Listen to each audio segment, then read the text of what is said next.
No, that's fine. Take your time. And actually, in the meantime, Shannon, I was told that there's no audio sound. I don't know if that's true or if it is working online, if there's a way to test it. Okay, thank you. Would you mind, Chris? Thanks. I'm not sure what your question was. I wasn't listening, but so the earliest we could have it is April 6th if we advertised it next week. It's working. Okay. Yes. But I believe Councilman Donegan didn't want to make it a special night just for that. That's why he scheduled it, wanted the 13th, so because we would be already be here for the meetings. All right, just to be clear, my question was if at the full council meeting on March 27th, if we wanted to put it down for a date, how much time would we need for advertising? What would be the earliest date we could do? To hear it the same night as the council meeting? No, it would be if on March 27th, Yep. the council refers to a finance committee meeting, this agenda item, how many days would we need to provide notice and have it heard?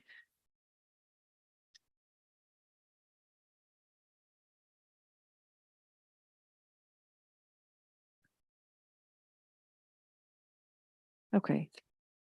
Okay, so if we did the 27th, hold Then on. enough time for the 27th because it has to be advertised on a Thursday. Set the date. On the 27th, you're gonna set the date. Okay. Correct. So it would be, we'd advertise it on the 30th of that week Correct. and then wait 10 days after that before you could have the public hearing, special finance. So if you.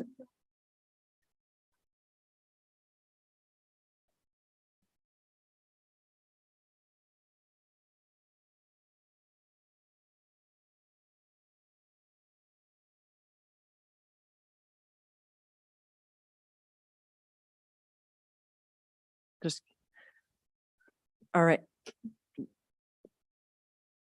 All right, and Councilman Paplaskas, go ahead. Yeah, I appreciate everybody checking the dates. I had a scheduling conflict, but I'll do my best to be here. It seems it's simpler to keep it the way it is for the way we have it. And I don't want to potentially push the date back any farther either. I think it's important for the city to have a personnel director. Thank you. Yeah, no, and I understand, I appreciate your, if you can make it on the 13th, if not, I also appreciate Councilman Donegan's efforts to try and accommodate everybody's schedule.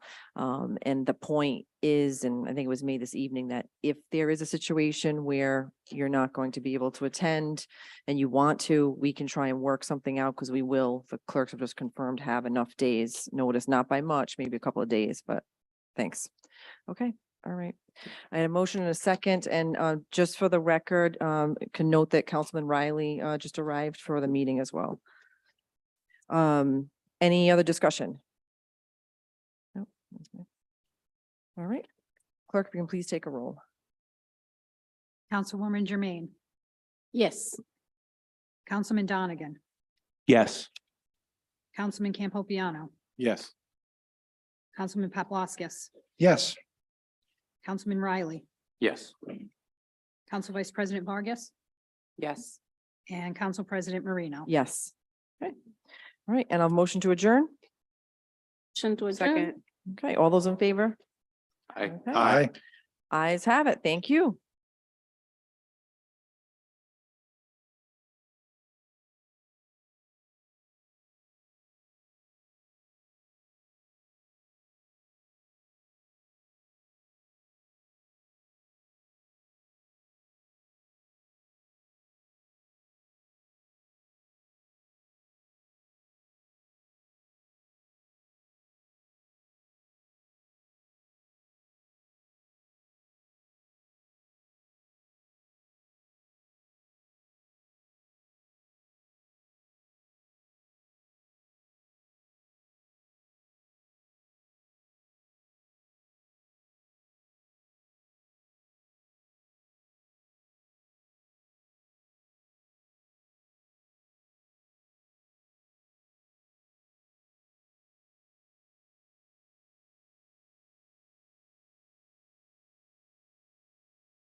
Good evening. Welcome to the Public Works Committee. I'd like to call this meeting to order. It's Thursday, March 16, 6 o'clock.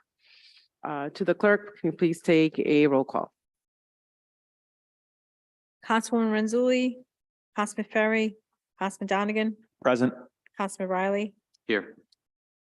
Councilwoman Jermaine, Present. Council Vice President Vargas, Present. Council President Marino. Present. Agenda is the approval of minutes of the February 16, 2023 meeting. Clerk, can you please take the call? Sorry, can I get a motion to approve the minutes? Motion I to apologize. approve. Second. Any discussion? Clerk, please take the call. Councilman Donegan, Yes. Councilman Riley, Yes. Councilwoman Jermaine, Yes. Council Vice President Vargas, Yes. Council President Marino. Yes. Thank you. First item is the committee business matters carried over. We have Councilwoman Jermaine. Councilwoman, I believe there is one item under there. You have the floor. Thank you, Chairman. This is a recurring matter that comes before us. So as I still having those questions from my constituent, and that's why it's gonna be there until we have a solution. So this matter was before us in last month. It's a status and update on Bad Long Pool project, and as we did not have really something concrete as a plan last time we have this discussion, and I remember Director Moetti says that the project will cost like $7 million, and when I asked him where the $7 million will come from, he did not have an answer. So I hope today he has an answer for us and how this project will break down and what is being discussed, what is planned, because the people need a pool. That's all. They need a pool to cool off when the heat comes back, because we remember last year how it was so hot. The administration sent emails, so this is a place that we need to cool off, go cool off, right? And we know not everybody has the luxury to have a pass to go to Narragansett Bay. Not everybody has the transportation needed to go to another places where they can cool off. So I think this pool is not only a place to cool off, but it's a place for children in our city, have a place when summer comes and they can socialize, be together, and also learn. And one of the things I always heard from residents is, this is where I learn to swim. This is where my children learn to swim. And they want to keep that. Not only is it an asset to our city, but it's a need. There is a difference between need and wants. And I understand that the administration wants to have a lot of wants through that project. It's good to have wants. But at this time, what the people need is a pool for summer. And I understand this summer, as there was really no plan in place to have the pool open, even though we know we passed a resolution to use up our money. And at the last meeting, when I asked where we are at the up year money, there was no answer. So my hope tonight is to have an answer where we are. If we want to do phase one, how much it's gonna cost to just get the pool running and the bath, house bath, and all the other feature. So how those can come after if we have the money and we know where it's not the taxpayer that will pay $7 million. Thank you. Good evening. So I spoke to Mayor Hopkins and Director Moretti today about this. And the mayor has agreed with the will of the council and making the project smaller. So it's going to be a pool house and a bathhouse for that original price of approximately 3.7 million. Next phase of the project is to go out to engineering. And he is meeting this week with the Director Zidelis to identify where that money is going to come from. So the cost from 7 million is 3 point. Phase one, the 3.7 approximately, yes. The pool and the bathhouse. That's what I think was kind of the direction the council wanted to go in, and then the mayor understands that, and he's fine with making that the priority for phase one to get that done. Okay, so the phase one is that because I remember when we had quote unquote this study that was conducted that has 3 phases, even though the author of this study, it wasn't clear of the legitimacy of it, but it was there, it was on the website. Is that from that perspective, we cut the cost, or is it something else? No, I think, like I said, I think the mayor listened to the council. The council made it abundantly clear at the last meeting that they want a bathhouse and a pool. They don't want a splash pad. They don't want any extra stuff that's part of the project that was originally being planned for. So the mayor is going forward with that initial phase of the pool and the bathhouse for that approximate 3.7 million. Okay, is that we pay or we do tear down the initial bathhouse? And because the plan was like there was plan to repair the pool or repair the bathhouse. Is that just Well, I think what that's- is it? I What think- this phase? I think that's consists- going to be up to the engineer. Once we get that wish out to the engineer is going to make that decision as to what's the best way to get this project done in the most cost prohibitive way. So that's the next phase, is getting it to engineering. And like I said, the mayor is going to be working with Director Zidelis to identify what funds they want to use to get to that next phase. Okay, so as of now, we don't know where the $3.7 million will come from. Correct. I'm assuming some of it's going to be the opera money that you guys have already approved through a resolution. But again, that hasn't been finalized as of yet. The next important part is getting the plans to the engineer to get this project going so we can hit that goal of next summer.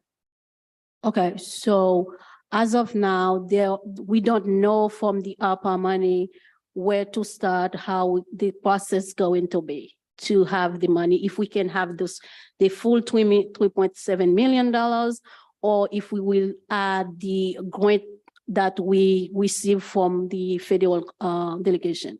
Correct. We have not specifically identified what bucket of money is coming from what items yet. That's still a work in progress.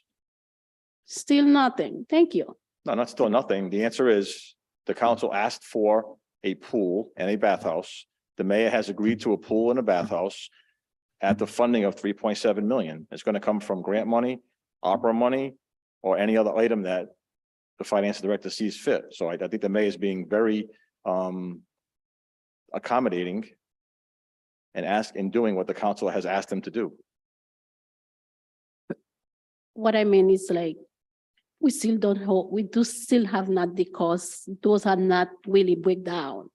So it's still we have ideas. This is what we're going to do, but there's no plan yet. That's what I mean. Well, the next phase is for it to go to the engineer. The engineer is going to be the one that's putting this project together for us. Do you know when this is going to be at the table for the engineering? Do we have a timeline when? I was told in a couple of weeks, we hope to get this to the engineer.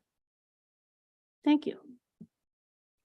Thank you, Councilman Jermaine. I have a few questions. Council President, go right ahead and I'll Sure. hold off. And maybe it will help some for clarification. Director Perillo, it's true, correct, that this has to be part of approval from the planning commission and then proposed as part of the mayor's budget as a capital expense, Correct. as part of the capital operating budget, which is why the administration then is going to these lengths to revise the project Correct. for the pool to a more economical approach to improving the pool as opposed to the 7 million, I believe, that we heard at the last meeting. Is that correct? Correct. Okay. And last year, the pool did not get any improvements because last year that proposal was not part of the operating budget, so it was impossible to conduct those type of large scale improvements that the administration with the people looking at it have said need to be done. Is that correct? Correct. Okay. All right. Thanks. Thanks. Thank you.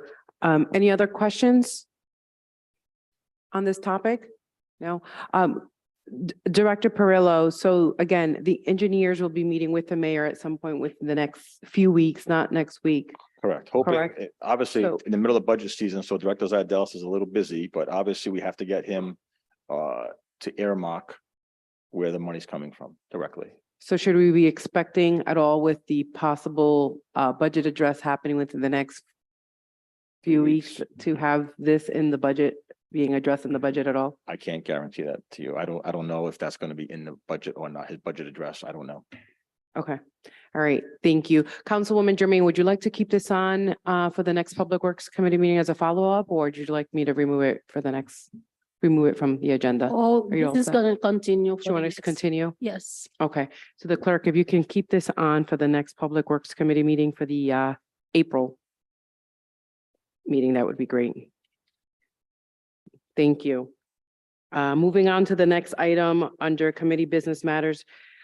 We have Councilman Papalaskis. There was an update on construction of parks in Knightsville. It was continued from February 16th.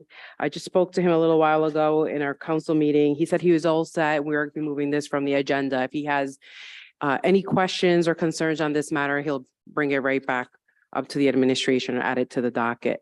So next item after that, we have the request from Rhode Island Energy for pole location on Randolph Street. Have a motion to approve. Motion to approve. Is there a second?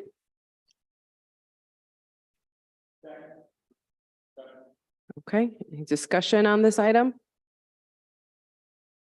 No discussion? All right. Clerk, can you please take the vote?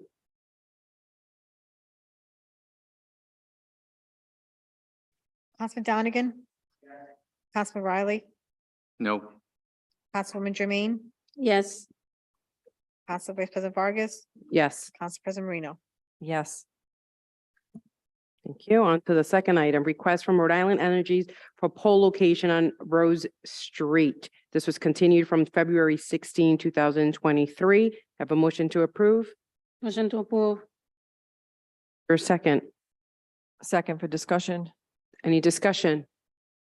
Council President Marino? Yep. To the Chair and Council Vice President Vargas, did you hear from anyone from, I want to say National Grid? I guess they call themselves Rhode Island Energy subsidiary of National, Narragansett Electric now. Did you hear from a representative from them about the location? I did not hear from National Grid on a representative on this. I do have to say that I reached out to Director Moretti. He actually mentioned that DPW had conveyed the concern relative to each pole, and he was quite sure that they will be appearing at the next Public Works meeting, which is clearly today. And if not, he was positive that they will be providing the information that we asked for. To the clerk, is there any information that National Grid provided to us, or is there anyone here from National Grid? Or Rhode Island Energy, should say.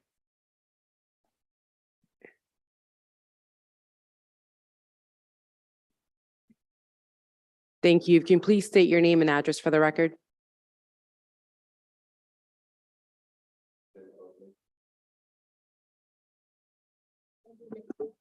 Andrew McNaught, Rhode Island Energy, and my address is 50 William Street, Lincoln, Rhode Island.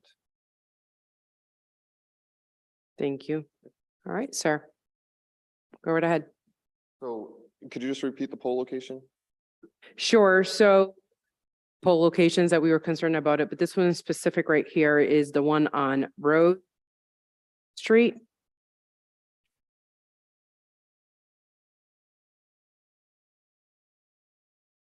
That one on your record? So I don't have that one printed out in front of me. Was it a new poll location? I believe it was. Give me 1 second. I'm gonna bring it right up.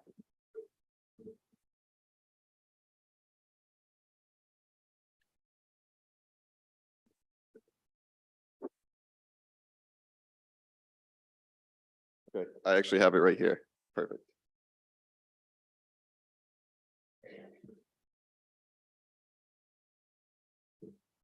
So you do have it, because I have it right on here. There's actually, it says it was installing one pole P 60-50 on Rose Street to the east side of the road. Nearest address is 63 Rose Street, Cranston. New pole needed to aid with guying junction pole P3 Vigilant Street. Yes, yep, so on Rose Street, this is part of the Knightsville substation rebuild, so what we're doing is we're improving our asset conditions and actually reconductoring most of the area for larger capacity, so the midspan pole is needed because there is no guying from pole 3 across Vigilant Street, so what that would do would raise the wires up and create the adequate clearances needed. Right now, we have a smaller size wire, so when we increase the size of the wire, it actually sags more. So that's primarily the reason why we are proposing that pole.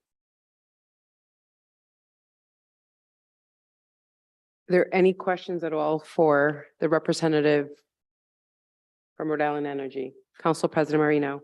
Thank you. Mr. McNaught, was it? Yes, Thank you.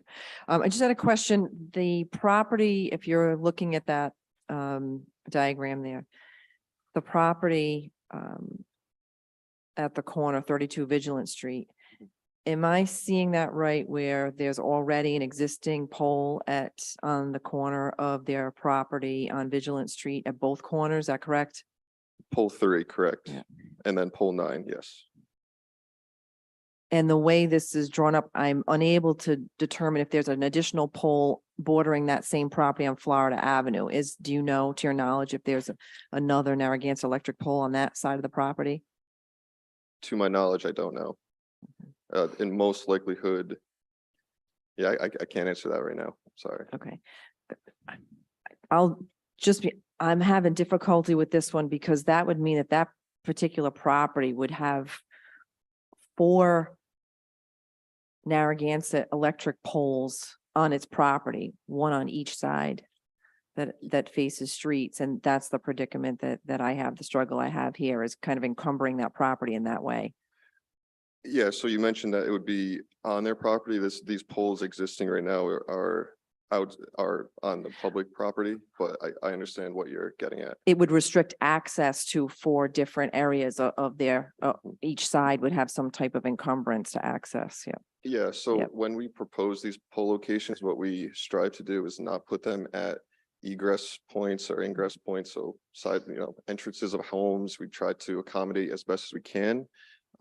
So those locations are strategically placed.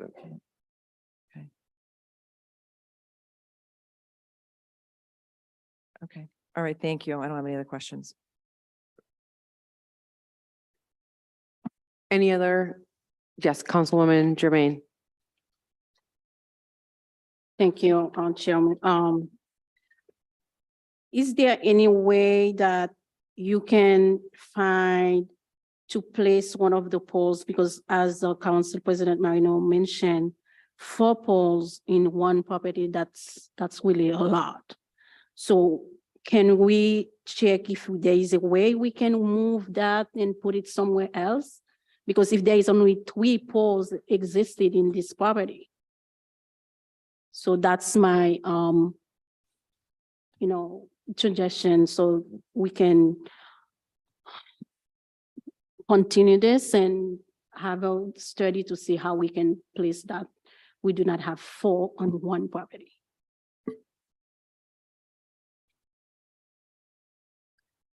And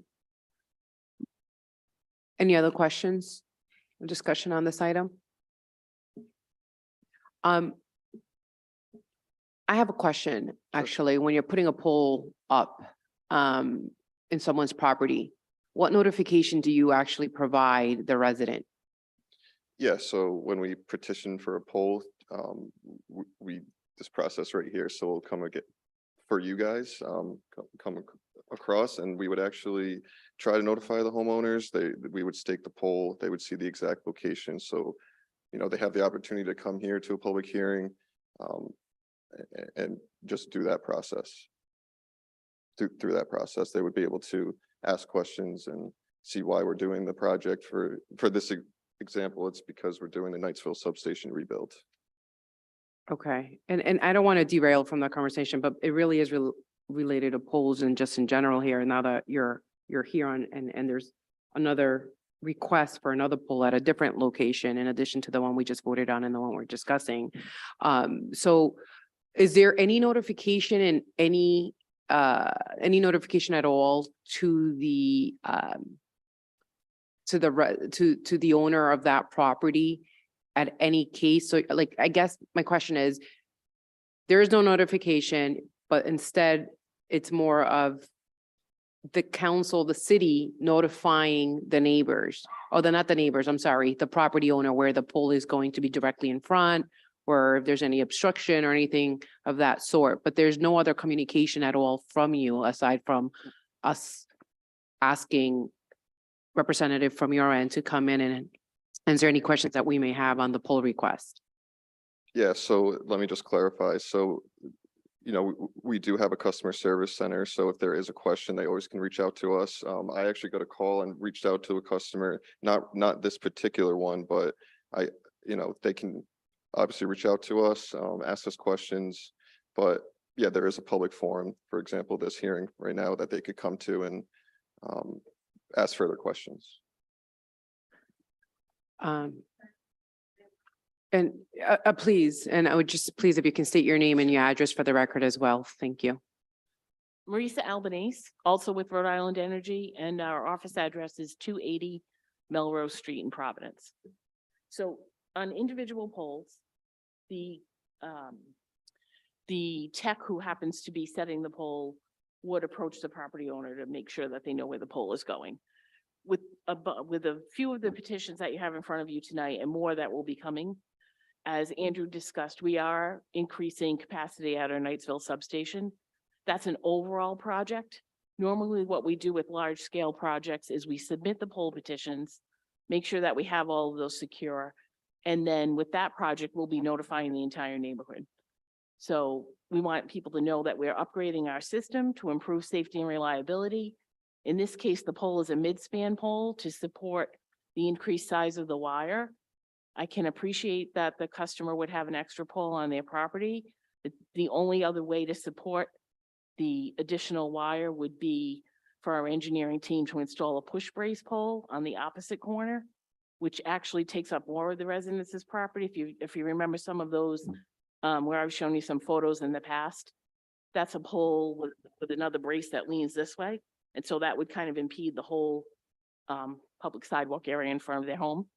Or we could put a different guide wire in, which would either add a pole across the street to support it or in a different direction.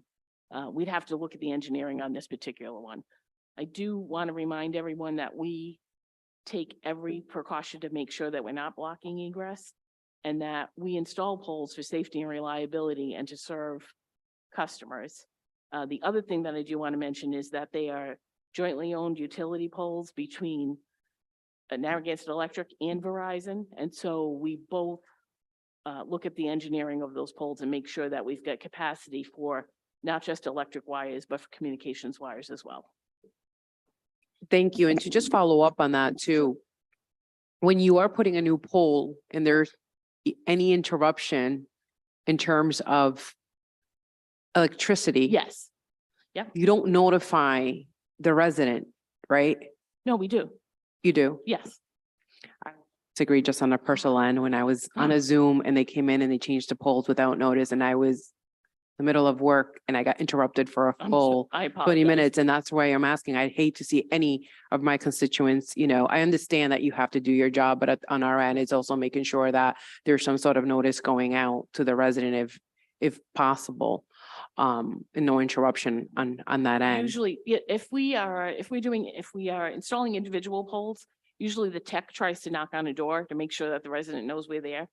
Those get scheduled a couple weeks in advance, but as you folks know, with weather and other circumstances, we may not be there on the exact day, but we take every measure we can to notify the resident before it's going to happen.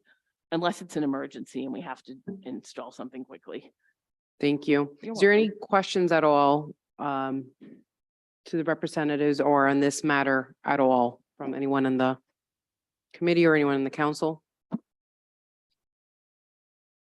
All right.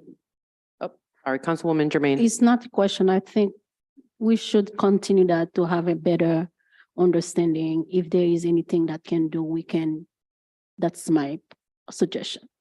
Hearing that in a form of a motion to continue the specific poll location that we're discussing. The motion to continue this motion to place a new pole at Wall Street until we have a clear understanding of what is really happening. I'll second that. Procedurally, Solicitor Verdecchia, we need to have the motion, initial motion to approve to be withdrawn. And then we can have the motion to continue, correct? All right, so, Can we move the motion to, and whose original motion was? Did you Yeah. put in a motion? Okay, Yeah. perfect. Okay. And so. Yep, but you removed your motion, so I by default believe the second's automatically out. So would you like to now then make the motion to continue this for the next public and works to meeting? continue this for the next meeting until we have more information about it? Is there a second? Any discussion? To the clerk, can you please take the roll on this? Councilman Donegan, Yes. Councilman Riley, Yes. Councilwoman Jermaine, Yes. Council Vice President Vargas, Yes. Council President Marino. Yes. Thank you. Up next is request from Rhode Island Energy for pole location on Cadillac Avenue. This was also continued from the February 16, 2023 Public Works Committee meeting. Is there a motion to approve?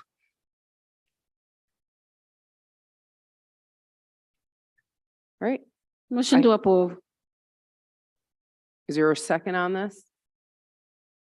I'll Sec- second for discussion. I have some questions.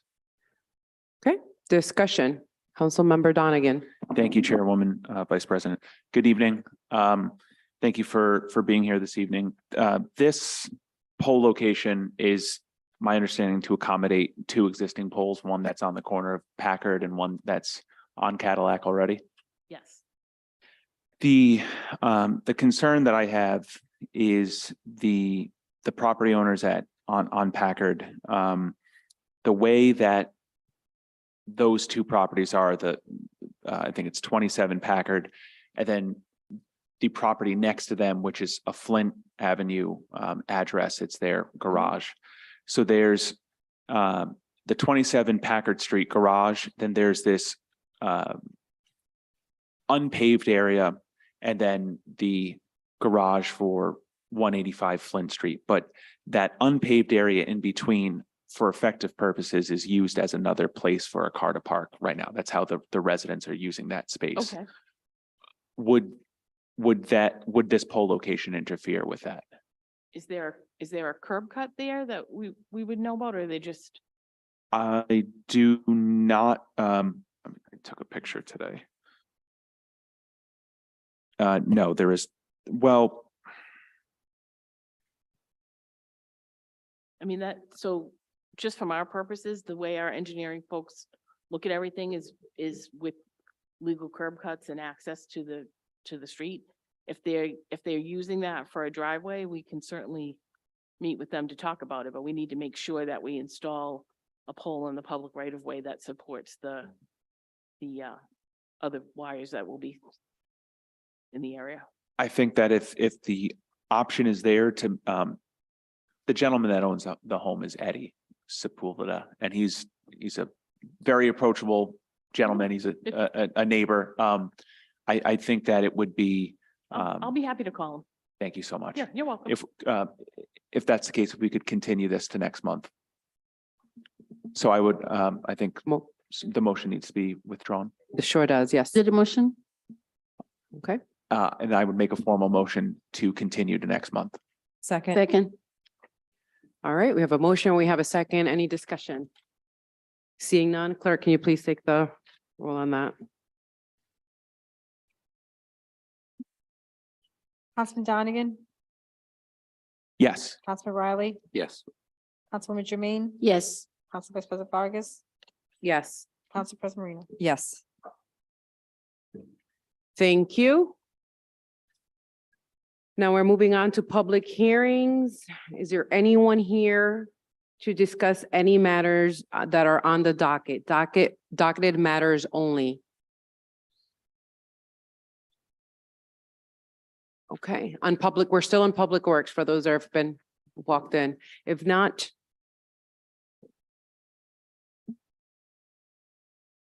sir, are you coming up on a docketed item? Yes. Okay, can you this please is have your name and address for the record? George Watson, Robinson and Cole, One Financial Plaza, Providence, Rhode Island. Speaking about the proposed, speaking about the proposed ordinance Sorry, which ordinance? regarding the pole relocations. Okay, Thank you. I'm sorry, sir, I'm so sorry. You came up and gave your name and your address, but what was your concern? Oh, sorry. Didn't realize I was doing the poll now. I was speaking about the pole relocations, the Okay. proposed ordinance. That I think was proposed by Mr. Donegan. So it's if the pole is, I don't have let me grab the ordinance. Wait. Is it on a new matter that's being introduced? I believe so. Okay, I don't have the agenda in front of me, but I think it's a new matter. It was referred to the committee from the council to review the draft Okay. amendment to the ordinance.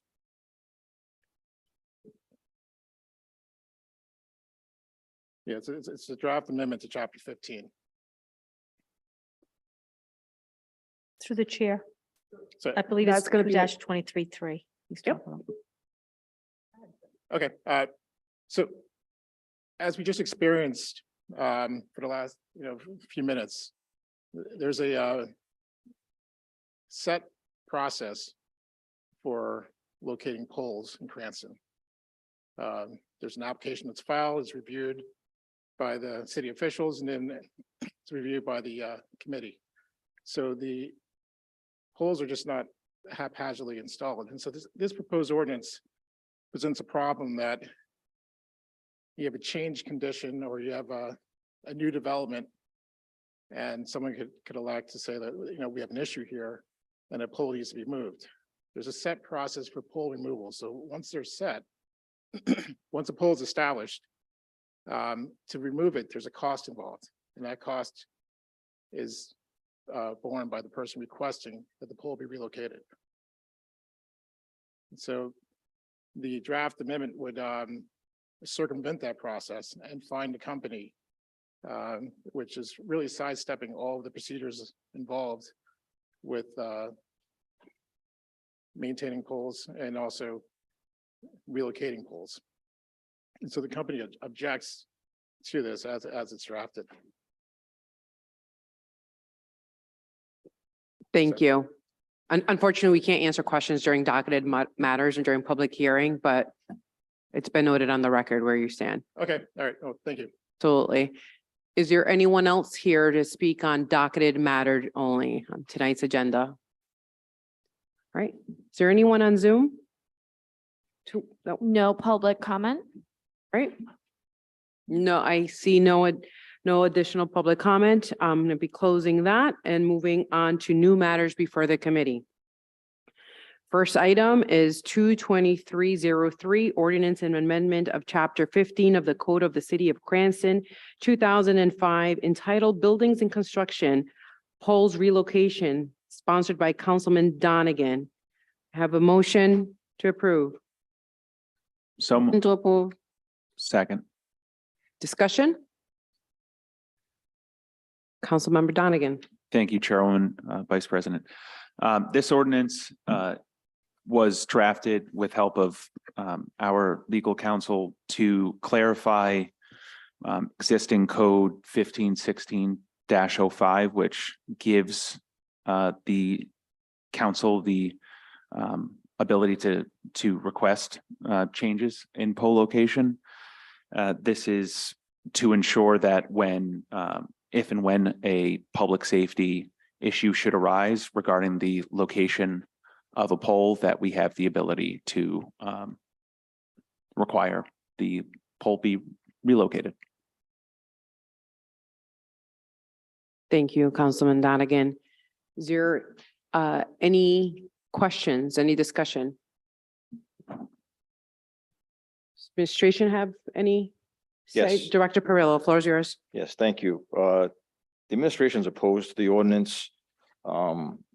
We think, first of all, some of the language is very vague. Even the first line, upon a reasonable demonstration to the council.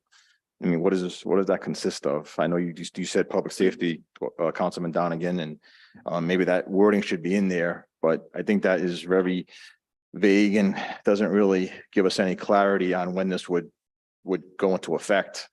And even the word reasonable in the enforcement portion, that the council finds such relocation reasonable. Is that in conjunction with our engineering department? What is the process to relocate this pole and have that, if you want to say, perfect location identified? And just lastly, the building official doesn't set a fine. He can give a violation, but it's up to municipal court to issue any kind of fine.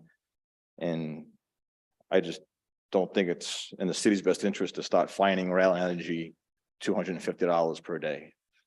So that's the administration's objections. Thank you, Director. Any additional questions or discussion on this? Council President Marino. Thank you. Councilman Donegan, I just have a question. On line 32, I do have concerns with being in use of the language of shall in terms of the fine. And I would be more amenable to having the word may. This way, it would be up to the discretion of the, municipal court fining body to administer the appropriate fine, if that would be agreeable. Donegan. Through the chair, yes, absolutely. I think that's a positive change to Okay. the substance of the ordinance.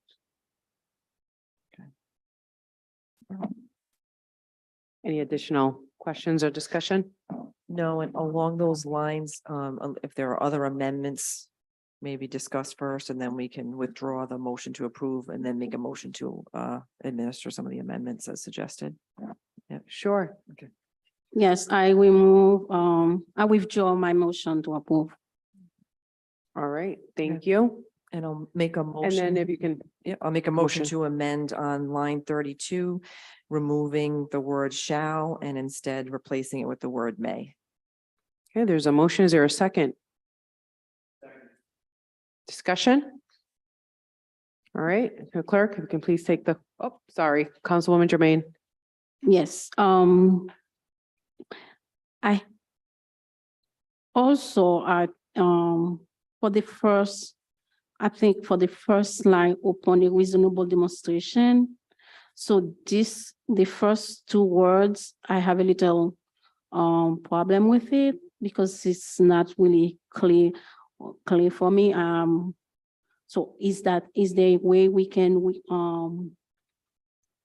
change this a little bit to make it more clear what reasonable demonstration, what we are really looking for when we talk about reasonable demonstration? So in what it consists exactly. Councilwoman Jermaine, we have a motion actually on the floor right now, which is to change the shall to the may. Do you want to wait and we can vote on that to change that and we can move on to yours? Is that okay? Okay. Unless you want, yeah, all right. So clerk, can you please take the roll on changing line 32 from shall till may? Councilman Donegan, Yes. Councilman Riley, No. Councilwoman Jermaine, Yes. Council Vice President Vargas, Yes. Council President Marino. Yes. Thank you. Councilwoman Jermaine, you said you had a couple of other Yes. amendments. So I would like it to be more like clearer. So what we want the property said. So if that's one question I have. So if we can do, I don't have anything in my right now to replace it, but I would love to have it more clarity on what we expect from that property owner. Councilwoman Jermaine, I'm sorry, can you tell us what line number that was? 23, okay. Upon a reasonable demonstration, that's this what reasonable demonstration only. So if we can have a word out, we say this is what reasonable demonstration, how we can prove that, how we can, like, what evidence we need to say upon a demonstration. So that's what I want to. Sure. Councilmember Donegan. Yes, thank you, Chairwoman, Vice President. I think that the language is sufficient. The people tasked with determining what is a reasonable demonstration would be this body. And therefore, this body would be able to define the substance of what bar a reasonable demonstration of said effects would be if and when a petitioner were to approach this body. I think that in my opinion, respectfully, I feel that the language is sufficient. Thank you, Councilmember Donegan. Is there any questions at all?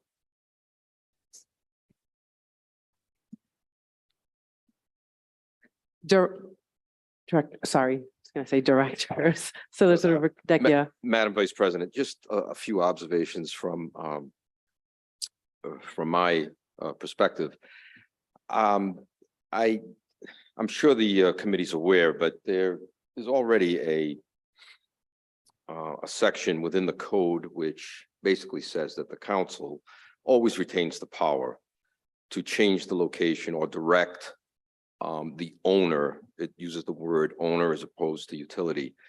Always retains the power to direct the owner of the pole or the wire to move it. So that's already in the code. I understand that it appears that the sponsor, Councilman Donegan, wants to add an enforcement type of mechanism, but my issue is the way it's worded. It seems that there's sort of a mix going on here. And what I mean by that is it seems that the council acts as sort of the investigating authority, where normally that would be code enforcement would do the investigation, report to DPW or the engineer, and then a determination would be made. So if the council is going to make that determination, that's all well and good. But then when you go to the second part of this proposed ordinance, it then says that code enforcement at that point will issue a fine. I would suggest that that language be amended to issue notice of violation if this is going to be voted on by the committee. But it seems that if the council is taking this under its wing, so to speak, this is very similar to a license situation where the council has the power to issue or revoke a license, but it really has nothing to do with code enforcement. We don't call up code enforcement and say, go out and tell this restaurant or this Class A liquor establishment, they can no longer operate and they're going to be fined. It seems to me if the council is going to maintain, or if the council, I should say, is going to take the lead here, then the council should retain it. And rather than send it to code enforcement, and I don't know how that would be done from a procedural point. So if there were a hearing and the council made a determination that the polls should be moved, well, then does the council send a communication to code enforcement directing them to issue a notice of violation? Because now you're getting into a sort of a separation of powers issue, I believe, because that, you know, the council certainly has the ability to say, move the poll. I'm not so sure the council has the power, though, to direct. Code council wants to say, we'll have a show cause hearing, and then we will determine that whether a fine is appropriate. I think at least that would be consistent. If you're going to exercise your jurisdiction over the matter, then I think you should keep it right through. This is kind of a mix and match. It seems like the council's acting as the fact finder, then shoving it off to code enforcement to go out and issue the violation. And then ultimately the municipal court is going to make the final determination. And it's just a little awkward, in my opinion, the way the whole procedure works. So that would be my concern. I mean, I understand what the intent is, but I think this needs more work. With all due respect, I think it needs additional thought and additional work, especially from a procedural perspective. So that's my opinion. Thank you, Attorney Verdecchia. Councilmember Donegan. Thank you, Chairwoman. I'm not opposed to pushing this to next month to work with the solicitor as well as our council attorney to clarify and perfect some of the language. I made a motion to continue this for next month. Discussion? Yeah. Council President Marino. Sure, just for clarity's sake, it's a motion to continue this ordinance as amended this evening to next month, right? That is correct. Okay, thanks. Yes. Any other discussion? Seeing none, clerk, can you please take the roll on the motion for next month as amended? Councilman Donegan, Yes. Councilman Riley, Yes. Councilwoman Jermaine, Yes, Council Vice President Vargas. Yes. Council President Marino. Yes. Okay, still with the new matters before the committee. We have a request, from Rhode Island Energy for pole location at Hubert Avenue.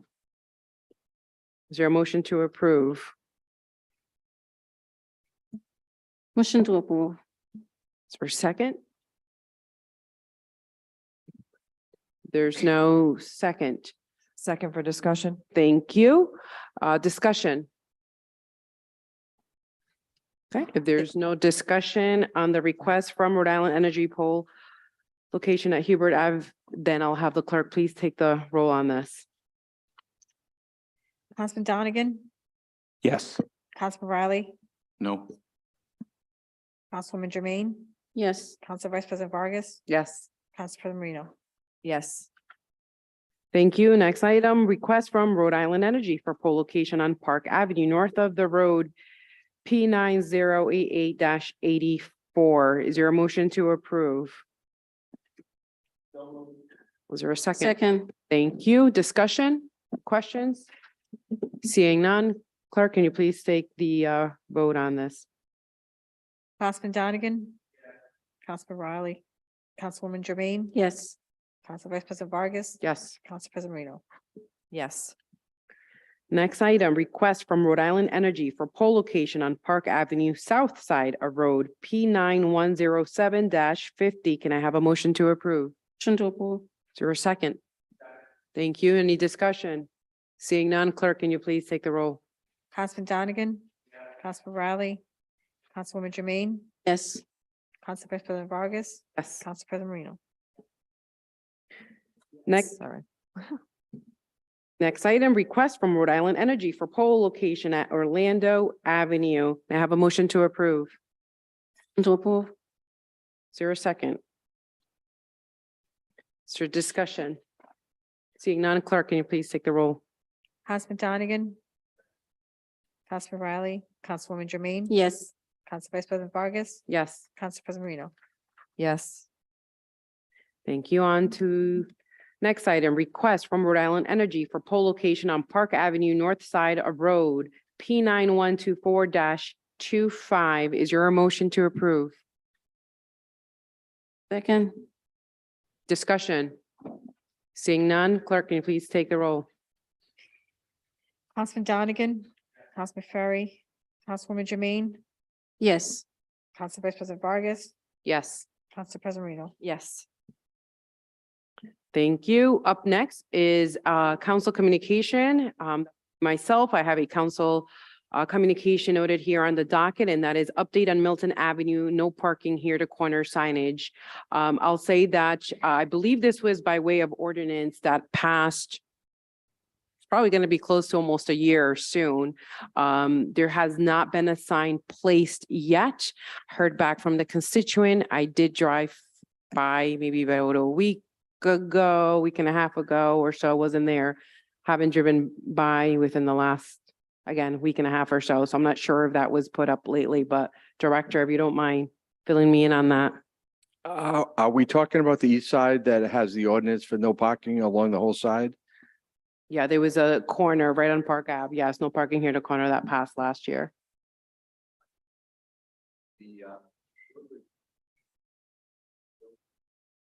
And every one of the poles has a no parking sign on it. We actually did not feel that there was a need for a no parking here to corner because the whole side is posted as no parking. And the only parking that could happen within the corner is in violation of Rhode Island state law. That happens at every roadway. So it's more of an enforcement issue, Councilwoman. If people are parking there, the police should be called because that whole side is posted as no parking. And if you park within 30 feet of the intersection, that violates state law on top of Cranston ordinance.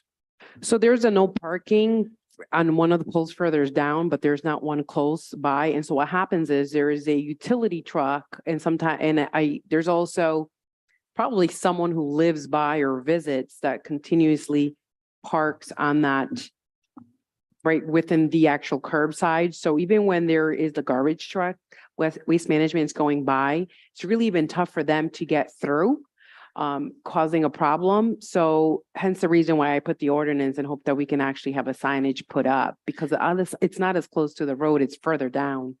And you know, I would be happy to put it up, but a sign's not going to stop someone. If someone is ignoring the law and parking there anyway, it's an enforcement issue. If someone sees a car parked there, they're in violation of a state law and a Cranston ordinance now. Somebody needs to call the police department because they're breaking two laws. It's just like the discussion that we've had. Throwing up more speed limit signs does not reduce speeding. They got to get tickets. And that is fair, sir, absolutely. But, it was still an ordinance and it was passed. And I did tell the constituent to please that there would be a sign. And that was a discussion we had almost close to a year. So I would really appreciate at least putting a sign up. Will do. Appreciate it. Thank No you. problem. All right, I have no further business on here. Can I please have a motion to adjourn the Public Works Committee meeting? So moved. All in favor, say aye. Aye. All nays say nay. Ayes have it. Meeting adjourned. The Ordinance Committee meeting will start at 7 o'clock. We'll break off and start right at 7 if that's okay by everyone.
We good to start?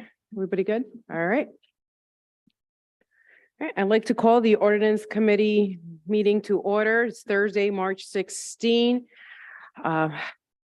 Clerk, can you please take the roll?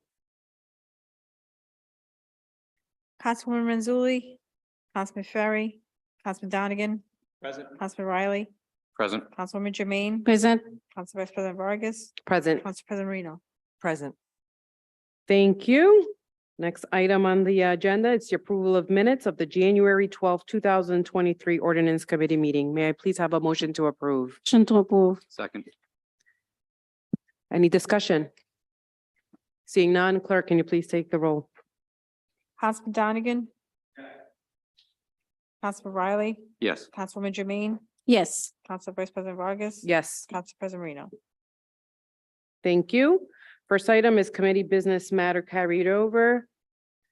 I see none. We're going to move on to the next item on the agenda, and that's the public hearing section. Is there anyone here present that would like to speak on docketed matters only? Please come to the podium.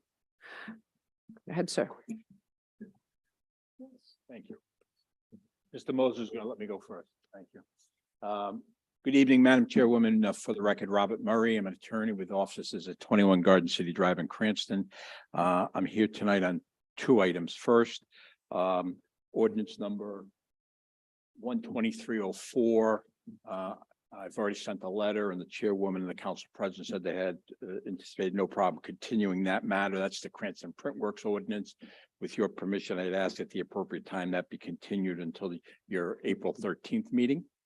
It was a slight notice issue, and we want to, in an abundance of caution, we'd like to continue that. So that's it on that item.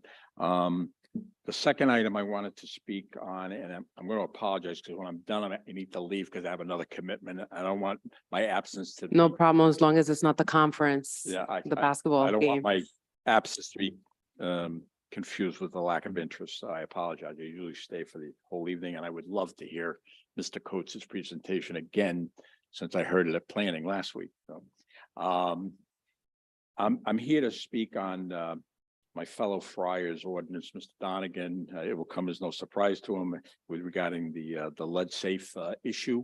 I was here last year when he proposed ordinance 2-2202, which was a much more extensive ordinance. And I appreciate that evening. He chose not to pursue that, and I assume we came back with lead safe light this year, which is a much smaller ordinance. And but I still, on behalf of a number of clients who own residential and commercial property, we have some concerns.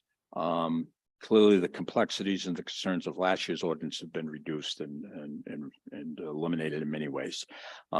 However, this new ordinance, in my opinion, still places a tremendous administrative burden on the Department of Inspections that's already overworked with limited staffing to meet all their other duties. The administration can speak more about that. My concern about the ordinance is more, it assigns enforcement and adjudication duties without really any clear guidelines or requirements. There is no pre-notification. This ordinance takes effect upon adoption, and as opposed to, for example, takes effect on, pick a date, November 1, 2023. So immediately upon adoption, if it's adopted this month, property owners all over the city would have to start filing lead safe certificates. Otherwise, they face a $250 fine that gets renewed every 60 days. So that's a concern. The property owner gets no hearing or tribunal to even determine whether or not they're in non-compliance with the ordinance.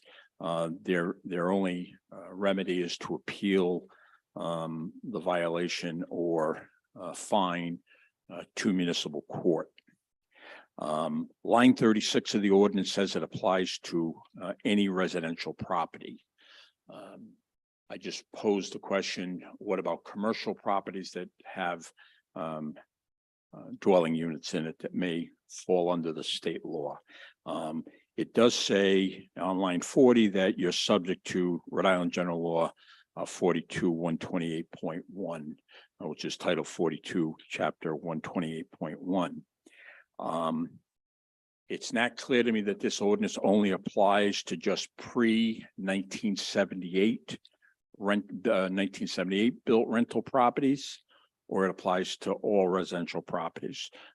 Just for a frame of reference, last year I told the committee that in Cranston, we have about 20,000 single-family homes, 2,500 two-family homes, 600 three families, about 105 four families, 23 five families, and then a combination of about 105 six or more dwelling units. Not all single-family homes are rental properties, but even if 10% of them are, that's 2,000 properties. It doesn't say in the ordinance that owner-occupied houses are exempt. I know that there is language in the state statute, and I know Councilman Donegan was trying to, I think, bootstrap this ordinance with the state law. But I think the timing of the implementation is awkward. And I'm really concerned that there's no period of education or notice to anyone. And it doesn't even begin to address the ability of someone to get a lead inspector to do an inspection. There's only a limited number of them available. And if we just swarm the market with all these properties, some who are in compliance, many of my clients are in compliance. So I'm kind of speaking for the people who may not be. I am not at all minimizing the concern for lead safety. It's an issue. Fortunately, if you look at the Department of Health numbers, it has dropped down dramatically over the last 20 years. And that's because of education and people being more informed, and there's already mechanisms in the state law to address it. So those are some of my concerns about the ordinance. I don't mean to take anything away from, I know this is an issue that's close to Councilman Donegan. I know Councilwoman Jermaine co-sponsored this, but I'm not sure this ordinance is in the best position this evening to be to move forward. And those would just be some of my thoughts. So thank you for your time. Thank you, sir. Is there anyone else here on the council chamber that would like to speak on docketed items? Please come forward. Thank you. Just say your name and address for the record, please. My name is Stephen Litwin. I'm an attorney in Providence, Rhode Island. I'm here to speak on item 3. And my brother was gracious enough to let me skip in front of him. He's item 1 and 2. I'm hoping item 3 is quite simple. It's just a simple request at 2110 Plainfield Pike to change Assessor's Plat 35 Lot 9 from the A80 zone to an M2 zone. We were in front of the planning board last week. It was unanimously approved by them. It's basically a lot that's sitting commercial on all sides and commercial across the street. And this poor lot is stuck in the middle as a residential lot. And we're looking to convert it or have it changed to a industrial zone so that we can have a development there. It's going to be a Milton Cat distribution center. If anybody on the committee has questions, our team is here. We certainly can answer any questions about what the end development would be. Great. Thank you. Is there anyone else in the chamber who'd like to speak on any docketed items? Nope. Good evening. My name is Thomas Moses. I'm an attorney at the firm Moses Ryan. I'm here to speak on number 1 and number 2. First is a comprehensive plan amendment for property on Oak Lawn Avenue that is owned by my client. It's Amalgamated Financial number. Do you remember the number? Equities 1. Sorry. And also number 2, which is a zone change. With me today is Mr. Kelly Coates, CEO and President of Carpenter Auto Group. That I would like him just to walk you through the proposal. The proposal did get approval from the Planning Commission, 7-0 on both matters. Okay, Mr. Coates. Good evening, Mr. Coates. Can you please say your name and address for the record? Yes, my name is Kelly Coates. My place of business is 1414 Atwood Avenue, Johnston, Rhode Island, soon to be 100 Sockanosset Crossroad, Cranston, Rhode Island. Excited to move our company and consolidate in Cranston. Very excited to invest in Cranston, a community we love and are invested in. And so we look forward to seeing you many times over this year as we come and announce great projects that we're bringing into Cranston. So for this one, this is a property that's been vacant for, if you can imagine, I mean, my term at Carpionato is older than some of you live. And it's been vacant that entire time. It's right next to an existing apartment building. And we'd like to put up a first-class apartment, tiny, small complex. I don't minimize it. It's 12 units. You know, for us, when we do apartment complexes, usually in the range of 200 units. But this is 12, and it abuts the bike path to one side, apartment complex to the other side, a historic cemetery, which you were gracious enough to allow us to go and investigate to make sure there are no cemeteries on our side, which they did that finding, and then a single-family residence with their garage just near us. So we've met with those neighbors. We always meet with our neighbors. And with those neighbors, we've agreed to put up a solid fencing, and on their side of the property to put up landscaping. Garofalo will go meet with them, with the landscape architect, and we'll allow them to pick whatever landscaping they want to have on their side of the fence. At our side, they understand that they'll have to water it because we can't go on their property and water it. And we'll have a guarantee of a year from our landscape to replace anything that's diseased. And so to do that, we want to be a good neighbor. We think it's a good development. If you've seen, I don't know if everybody's had the chance to have a book. We had books prepared for the project. It can show you what it looks like. If you haven't seen that, we'd be happy to provide that to you.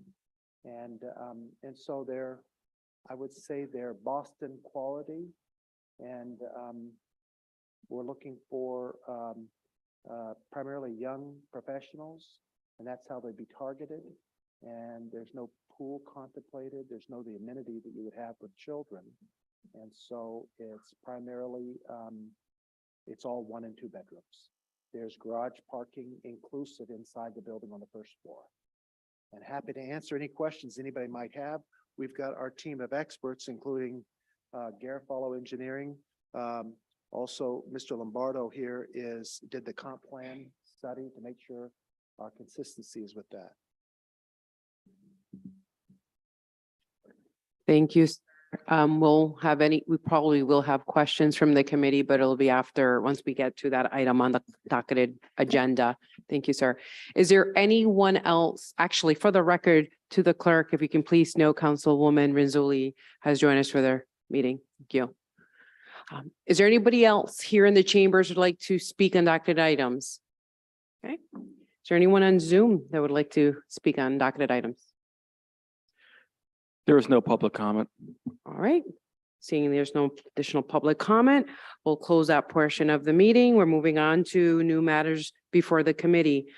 Up first is matter 1-23-01, ordinance and amendment of the 2010 comprehensive plan for the city of Cranston, Oakland Avenue, sponsored by Council President Marino and Councilman Papalaskis. May I please have a motion to approve? Motion to approve. Second.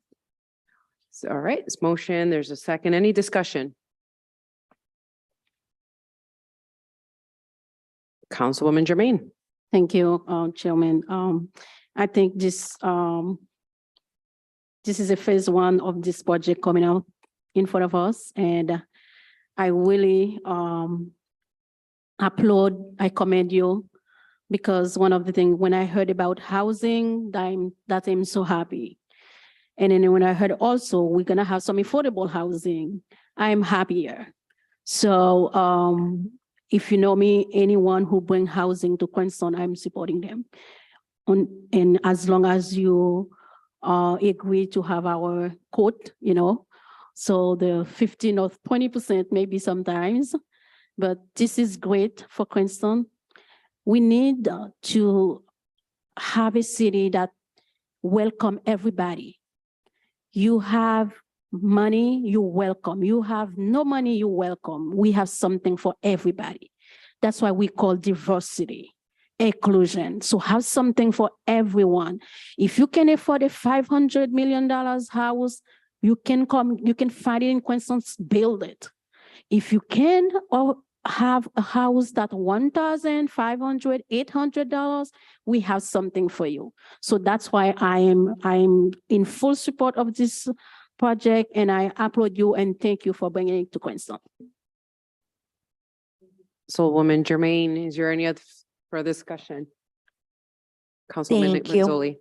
I concur with Councilwoman Jermaine, and also I can say that I was at the Planning Commission meeting and that I was very impressed how this group responded to neighbors in need of having different landscaping done, fencing. They're being very accommodating, and I think oftentimes we have to beg people to be good neighbors. So it's nice when it just is seeming to happen organically. And so I just want to thank you for that. And I'd like to see this project go forward and more like it. Thank you.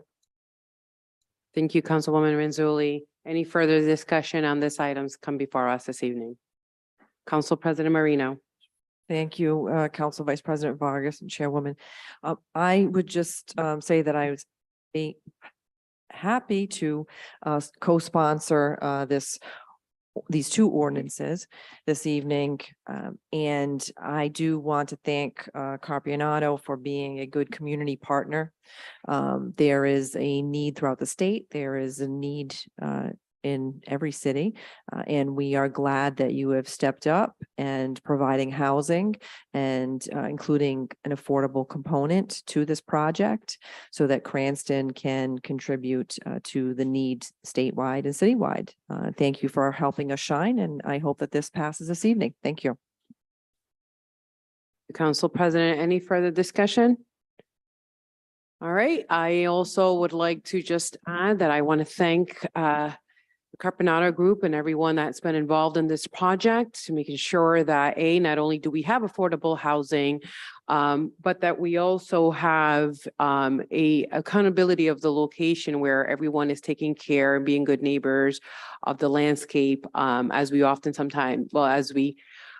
sometimes hear from neighbors that are not satisfied with the landscape of their surrounding neighbors. So this is a great step forward, in addition to having it built right where the bike path is as well. It's great revenue also for the city of Cranston, and it's a lot that's being placed to good use. So I appreciate the fact that you're continuously considering Cranston and making sure that we have affordable housing included in this development, which for me is first and foremost one of the most important things when it comes down to development coming into the city. So I appreciate the fact that this 12 unit has over 15% of affordable housing, just slightly over, and I will be supporting this the comprehensive plan amendment to a multifamily use, and it's and the other ordinance as well that's going to be coming before us this evening. So thank you. All right, there's no further discussion. Clerk, can you please take the roll call on ordinance 123-01? Councilwoman Mazzoli, Yes. Councilman Donegan, Councilman Riley, Yes. Councilwoman Jermaine, Yes. Council Vice President Vargas, Yes, Council President Marino. Yes. thank you. On next item on the agenda, 1-23-02, that is ordinance and amendment of chapter 17 of the Code of the City of Cranston, 2005, entitled Zoning, Change of Zone, Oakland Avenue, Plot 17, Lot 670. That is sponsored by Council President Marino and Councilman Papalaskis. Can I have a motion to approve? So moved. Is there a second? Second. Thank you. Any discussion? All right, Councilmember Donegan. I'll just say, like all of my colleagues, this is what I see as a no-brainer. It's a smart zone change on a main road to change it from a single family to a use that will allow for denser and more homes. It's good planning. I appreciate the affordability component and look forward to supporting this. Thank you. Any further discussion on this item? All right, seeing none, clerk, can you please take the roll? Councilwoman Mazzoli, Yes. Councilman Donegan, Yes. Councilman Riley, Yes. Councilwoman Jermaine. Yes. Council Vice President Vargas, Yes. Council President Marino. Yes. Thank you. Next item on the agenda, it is 1-23-03. Ordinance and amendment of chapter 17 of the Code of the City of Cranston, 2005, entitled zoning, change of zone 2110 Plainfield Pike, plot 35, lot 9. It is sponsored by Councilman Campoviano. May I please have a motion to approve? Motion to approve. Second. Thank you. There's a motion and a second. Any discussion on this item? Seeing, Councilman, would you like to say a few words? Go ahead, floor is all yours. Thank you. I am very excited about this project in Western Cranston. Milton Cat is a world-class company, and that area of Cranston, Plainfield Pike, is mostly industrial. So I'm glad the Planning Commission approved this unanimously, and I'm looking forward to having Cat come to Western Cranston. Thank you. Thank you, council member. Is there any other discussion on this item? All right, seeing none, clerk, can you please take the roll? Councilwoman Renzulli, Yes. Councilman Donegan, Councilman Riley, Yes. Councilwoman Jermaine. Yes. Council Vice President Vargas. Yes. Council President Marino. Yes.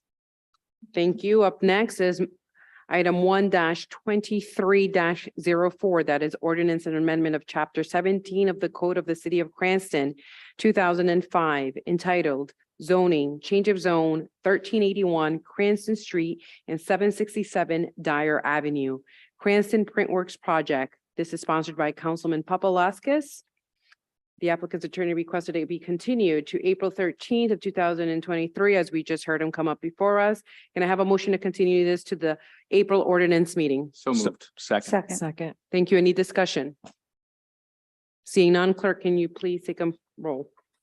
Councilwoman Renzulli. Yes. Councilman Donegan. Councilman Riley, Yes. Councilwoman Jermaine. Yes. Council Vice President Vargas, Yes. Council President Marino. Yes. Thank you. Next item is 2-23-04. Ordinance and amendment of chapter 15 of the Code of the City of Cranston, 2005, entitled Buildings and Construction, Lead Safe Homes. This is sponsored by Councilman Donegan and co-sponsored by Councilman Jermaine. Can I have a motion to approve?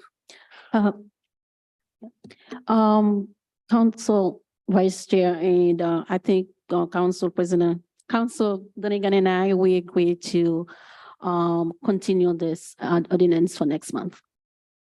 Okay, can I then have that in a form of a motion, please? Motion to continue. Second. Thank you. Is there any discussion? Seeing none, clerk, can you please take the roll? Councilwoman Renzulli. Yes. Councilman Donegan. Councilman Riley, Yes. Councilwoman Jermaine. Yes. Council Vice President Vargas, Yes. Council President Marino. Yes.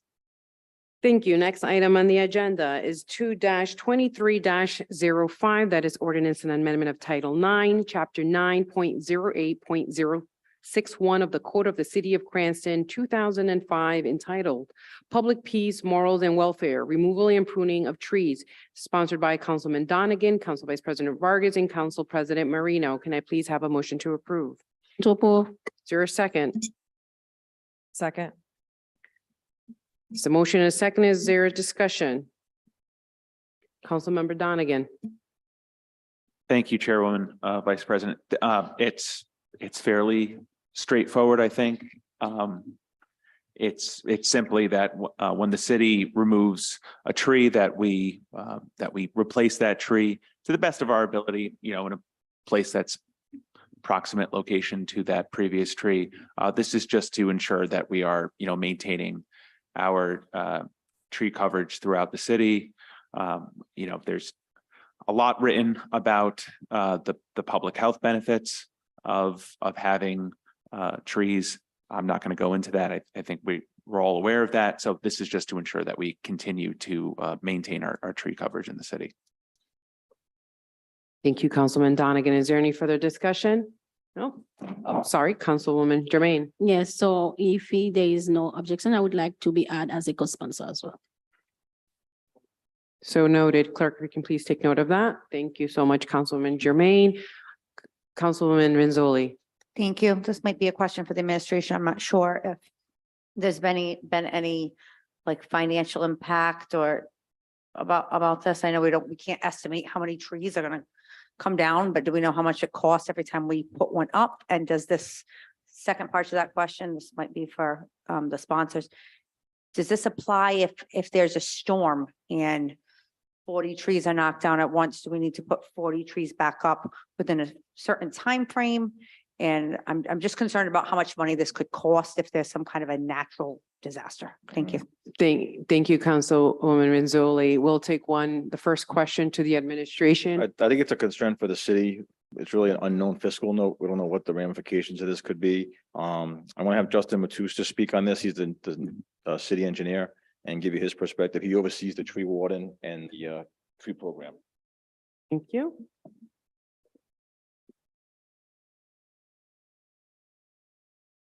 Hello.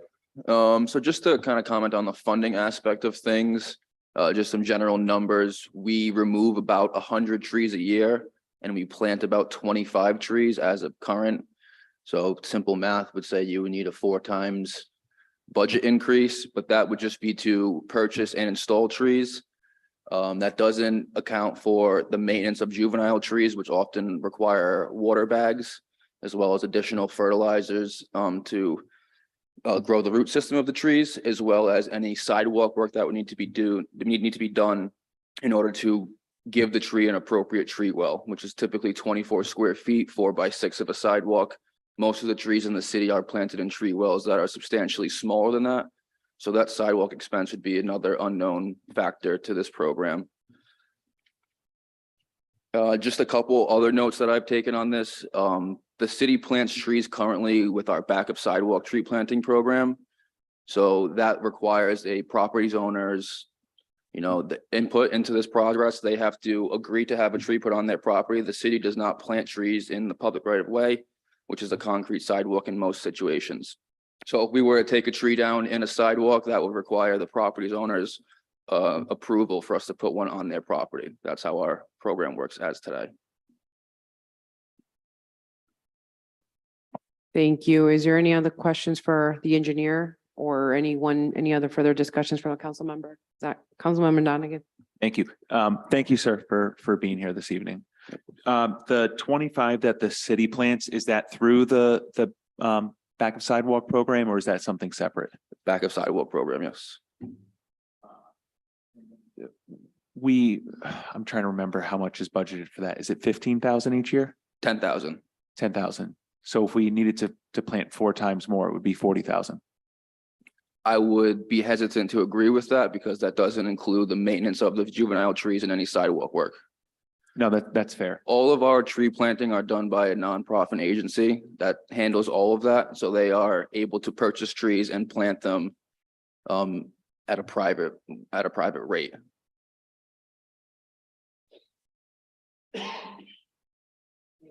Is there any further? All right. Councilwoman Renzulli. I don't want to go if anyone else needs to go first. Anyone else? No? Okay. Is there a way that we could maybe offline accomplish this going through another nonprofit or DEM or something where we could get some free trees? We could try that perhaps if we want to fill this quota without having to spend more money. That's just an idea to put out there. I'll also just jump in really quickly. Those 25 trees that we plant, the city is already struggling to find 25 property owners to put those trees on. We struggle with that, and often the last 5 to 10 go in parks because we can't find participants willing to join the program. So if we were to bump that up to 40 or 100 trees, excuse me, we're going to be quite short of fulfilling that. Thank you. Can I follow up on that? Actually, so we have extra trees, but we are not finding any property owners that wish to have a tree on their sidewalk, right? It's not within their property in itself, it's on the sidewalk. No, the 25 trees would be on their property. Okay, but not. I don't want to get into the conversation who owns and who doesn't own the sidewalk at this point, right? But in a sense, is the sidewalk in itself, that would one of those trees apply if I, as an owner of my property, wanted a tree on my sidewalk to replace the one that I have there if I If was? you wanted to join a part of our backup sidewalk tree planting program, you could not put the tree within the public right of way. It has to be Has to be in the obviously back of within your own sidewalk. property. Okay, Within 25 feet of the sidewalk. Okay. So back of sidewalk to 25 feet. all right, thank you. Any, Councilwoman Jermaine? So when you said that, that's make me think about last, 2 months ago or we had this conversation about sidewalk. And there were a lot of trees that right like in the sidewalk. So, and then my question at that time is, what do we do with them? Because they are really hazard. They are unsafe for our children, our elderlies. And I was really confused about who owns the sidewalk. I know it's not the discussion, but as you are here, probably you can clarify. So those trees that mountain the sidewalk, right? So is it your job to remove them because they are in the sidewalk? I would say it's like based on what you said, it's like in the city property. If there is a healthy tree uplifting a sidewalk, the city will not take down a healthy tree. We only- Even though it's a safety concern? Correct. That has happened one time because it was in a high pedestrian area of Broad Street. But typically trees that are on residential streets, minor artillery roads that have sidewalk uplifts because of trees, if it's a healthy tree, the city will not remove that tree. So If the property owner is willing to become a part of our our sidewalk replacement program, we will work with that property owner to address that tree, or if they want to remove that tree, they're welcome to remove that tree with the approval of the tree warden. But we do not proactively take down healthy trees.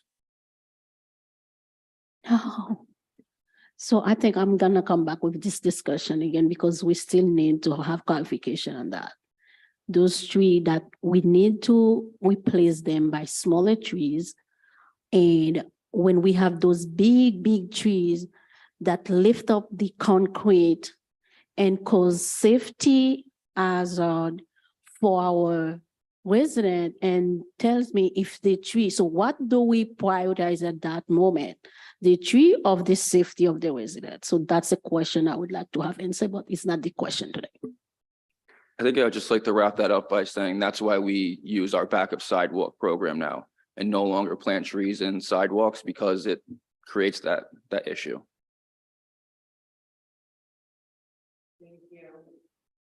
Renzulli?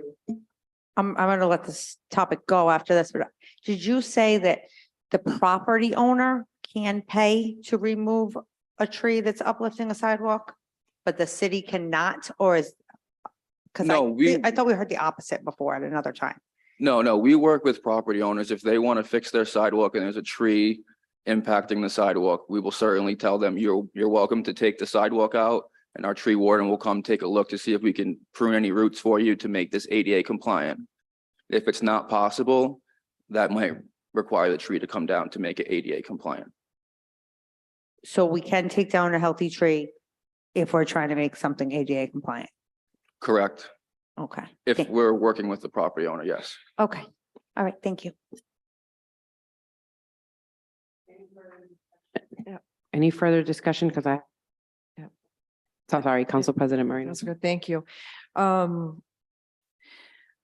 While I respect your input, I assume that you conferred with the tree warden before coming this evening. Is that correct? Correct, yes. Okay. Is that Walter Skrupski Jr.? Is that who's currently still the tree warden?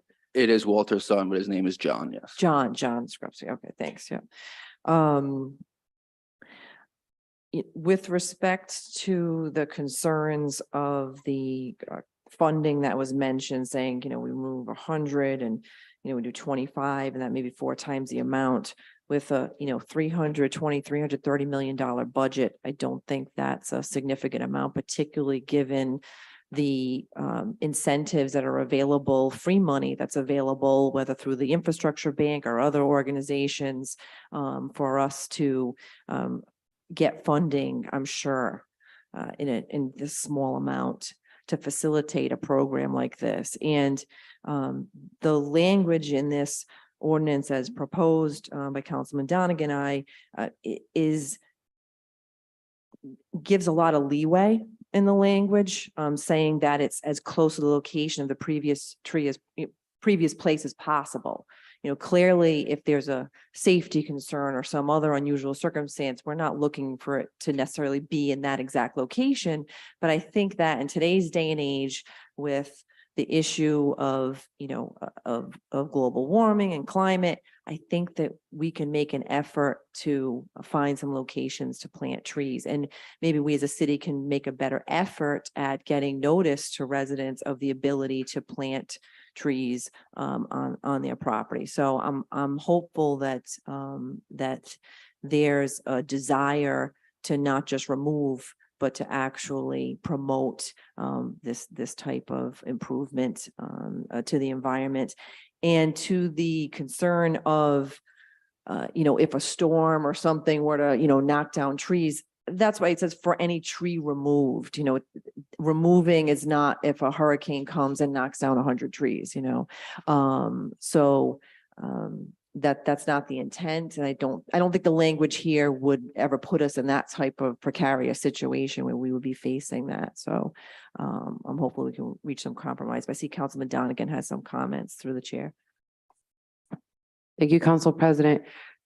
Councilmember Donegan. Thank you. And I would just, as a kind nudge to the administration, perhaps in the mayor's tax letter that goes out. I know city code requires that he mentions recycling. Perhaps we could go all in on going green and also include some information about the back of sidewalk tree planting program, because I'm sure if however many households in the city learn of it or are more familiar with the program, I bet we would get a lot more applications. Thank you. Councilwoman Renzulli. I just have one more question because we don't usually have someone here that is really knowledgeable about the stuff we do with trees. So on that program, when we'll plant the tree, it's on someone's yard, they maintain it, correct? They maintain it, correct? Yes. Okay, so what was the extra money it would cost to maintain trees that you said, the water bags, or I don't remember exactly what you said. I don't want to misspeak. If we're getting property owner buy-in to put the trees on their lots, there is no additional maintenance for us. But if we are putting them in the public right of way, that's when I meant there would be the additional expense. But didn't you just say we don't put them in the public right of way anymore? Correct, yes, as the ordinance is today. As this is amended, I would imagine that some would be put into the public right of way. Okay, now I get what you're saying. Thank you very much. I appreciate it. Thank you. If no one has any further, Can I just make? one sure, more- go right you wanna ahead. 'Cause I was No. gonna say, go ahead. So, Al. just to that point of that being a concern, it says, you know, as close to the location as possible. So if it's a problem of the public way, it doesn't say it has to go in the exact same location or in the public way. That aside, I would be remiss if I didn't make mention of the importance of using native species for replacement of trees and planting of trees. And do you know if we are making efforts currently to use native species? Because that is of significant importance. While I'm not an arborist, again, I've just got, you know, general knowledge of some of this. And if we're not using native species, it's actually counterproductive to the current tree population. It invites more invasive, disease, et cetera, insects. But go ahead. Yeah, so I too am not an arborist, but speaking to the arborist that works for Public Works, he is very on top of the types of trees to be planted. He only does native trees. A lot of the trees that we have that are non-native have those diseases that you're talking about that he is very well on top of. So yes, he is planting native trees in the city. Okay, that's it. Thank you. Thank you, Chairman Vargas. Thank you. Actually, some of my questions were pretty much kind of answered, but I will reiterate the fact that to what Council President Marino had said, right? The language does say shall attempt to do so as close to the location as possible.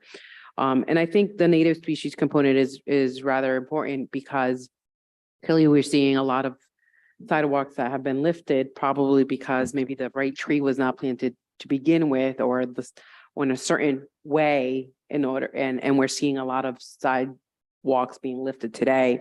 You know, I think that, I shouldn't say I think, one of the reasons why I said yes to sponsoring this specific ordinance with the amendment language on here is because particularly I can say in Ward 1, there has been a few number of trees that have come down, and having, some green in those areas, specifically when a tree comes down, is rather important to the constituents who have reached out to me saying the tree's been taken down. We would love to see a replacement of it. And in some cases, it's been in locations where it's not it's a sidewalk, but it's not high traffic area, and it's really the constituent wanting to have that tree replaced, and they may have not known that the tree was actually had some sort of disease or not until they know that it's coming down. So if it is coming down, having a tree replaced for those trees that are coming down in that specific area only because the tree's diseased is something that they were actually looking to do. And it doesn't have to be necessarily there if it's that particular, I don't know, soil or so forth, but hence the reason why it says here, as close as possible to that location. So I also agree with Councilman Donegan. I know that there's a letter or newsletter, and we have a new comms person as well in the mayor's office. And even we as council members can also be able to market that and provide that information. It's coming up. I know that there has been limited trees as well. When I reached out, I think it was to maybe the West Bay, Trust. And I had reached out, Trust, and asking, if there's still additional trees or any trees, and they were like, we're out of trees. And I've had constituents reach out saying, I'd love to have another tree. So exactly where in their location they've been asking, and it's sporadically in different areas, some in their private property, some are not. So thanks for letting us know that there's extra trees that are still available to be planted, and I can definitely, indicate that, and as council members we can do that ourselves if we so do wish with our constituents as well as they reach out. But that's all I have on my end for the time being. I think Council Member Riley has a question. Go ahead. Not a question, I just had two comments. One, just I didn't know if this would, but didn't want to set a precedent of anything. And I hate to be that guy, but are we allowed to go forward with the vote if there is not a fiscal note attached to it, or I'll leave that to legal, and then Well, the charter only says if a fiscal note's required, if a proposed ordinance will have an effect on city finances. That's a pretty vague statement, because if you think about it, I mean, $50 has an impact. But I have no idea, and I don't know if anyone on the committee knows, probably not, what type of costs we're even talking about here. If you want to continue this out of an abundance of caution, the charter does say any ordinance that may have a impact on city finances must be accompanied by a fiscal note. That's what the charter says. If you want to go strictly by the charter, then I suppose we probably should have a fiscal note. Thank you. Thank you, Council President Marino. Solicitor Verdecchia, am I correct in my recollection that in the past, the council, and maybe not even us or us and prior council bodies, have passed ordinances at committee level going to full council subject to the providing of the fiscal note at that time? Yeah, that's correct, Madam President. I mean, the ordinance would not become effective unless and until there was a fiscal note. Obviously, the ordinance is not effective unless and until passed by the full council. So you could do that as well. But then, the time lapse between committee approval and when it's heard by the council is probably a pretty short period of time. I don't know I, if it I, would be done in time. I agree it is, but the current tree, it's like $10,000 for whatever it is, 100 trees or 25 trees. It's not a substantial amount of money. I don't think it would take a lot of time. And if it does, we could always continue it. So my preference anyway would be that we vote on it this evening and make it subject to the providing of the fiscal note. Totally That's within, fine, but totally within the committee's discretion. Thank you, Council President. Thank you. Any further discussion? Any questions, concerns? No? Okay. Was that by way of a motion where we have to put in, provided the fiscal note, or just making sure just for clarity and assurance? I don't believe you have to make that a requirement or a condition of the motion because it goes without saying. It cannot take effect unless and until there's a fiscal note. Thank you for that, that information. All right, if no one has any further questions at all or during discussion time, to the clerk, can you please, through the clerk, can you please take the roll? Councilwoman Mazzulli, Yes. Councilman Riley, No. Councilman Donegan, Yes.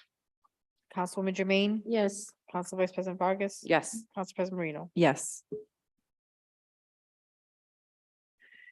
Thank you. There's one additional remaining on the ordinance committee, and that is 2-23-06, ordinance and amendment of Title 9, Chapter 9.08.062 of the Code of the City of Cranston, 2005, entitled Public Peace, Morals, and Welfare, Notice Requirements for Removal and Pruning of Trees. It is sponsored by Councilman Donegan, Council Vice President Vargas, and Council President Marino. Is there a motion to approve? Second. Thank you. There's a motion and a second for any discussion. No? All right. If there's no discussion, I have a question or more so of a, let me just bring this up. Is this it? Yep. Okay. So I'll talk a little bit about this ordinance in itself, the way it's been introduced and the amendments that are on here. As we can all see that the First Amendment on this ordinance is on line between line 28 up until line 30. Notice on the trees should indicate the date of notice, the date, time, and location of public hearings, and the city's tree warden's telephone number and emails.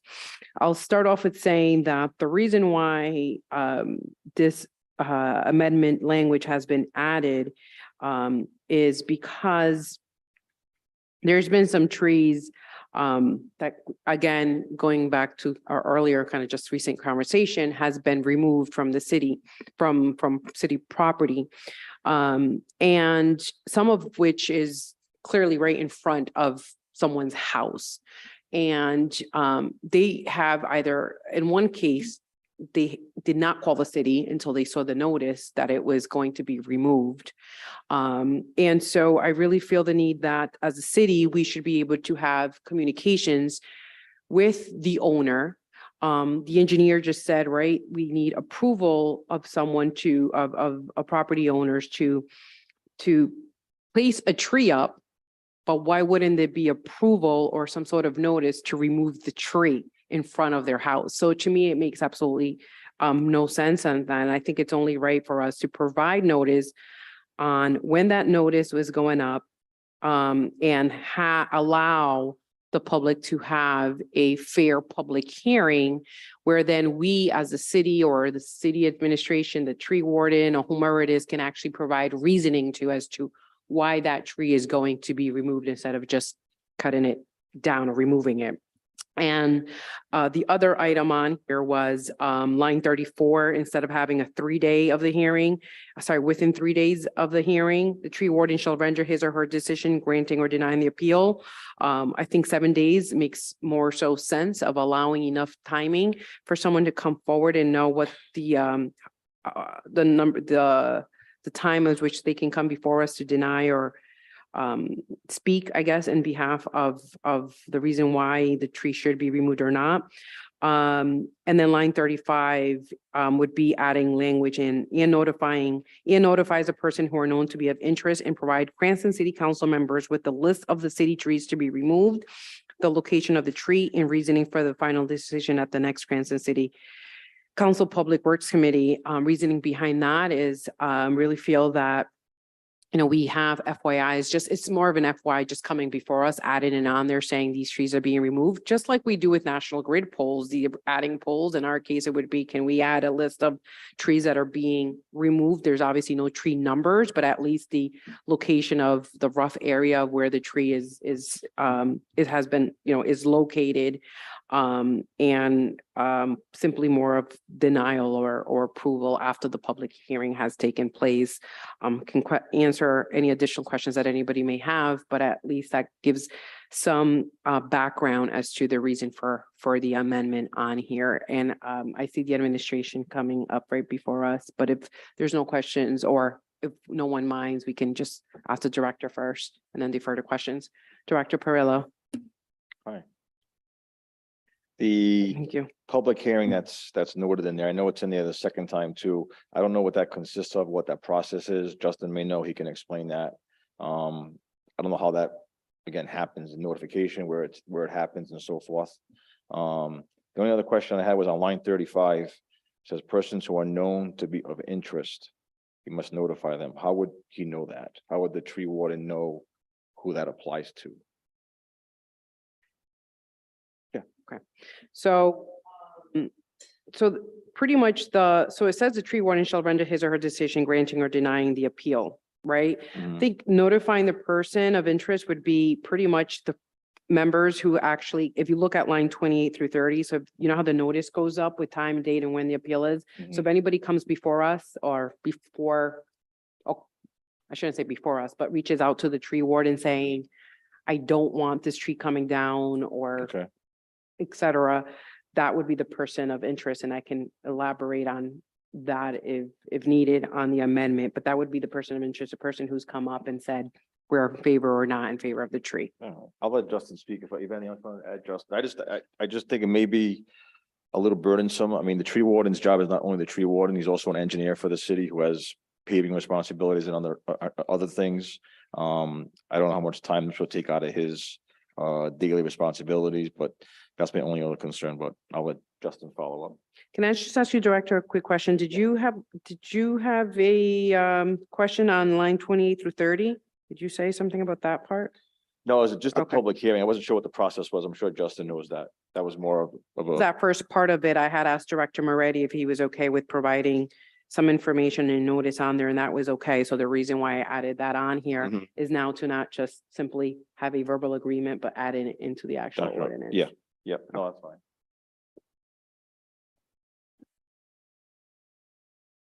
Yeah, so I can speak on the procedure in terms of posting on the tree.